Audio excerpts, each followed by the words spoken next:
Hi people, this is Thenmozhi Thangaraj. கொஞ்ச நாட்களுக்கு முன்னாடி ரோஜா செடி வாங்கினேங்க. அதிலிருந்து நான் கற்றுக்கிட்ட சில லெசன்ஸை உங்களோட ஷேர் பண்ணணும்னு ஆசைப்படுறேன்.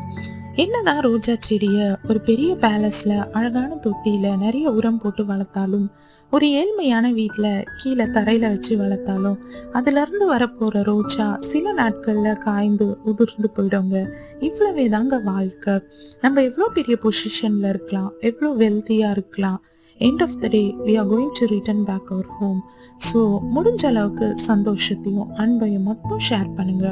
நம்பர் 2, ஒரு ரோஜா பூச்செடியில் அந்த ரோஜாவை மட்டுமே பார்த்து அட்மையர் பண்ணுவோம்.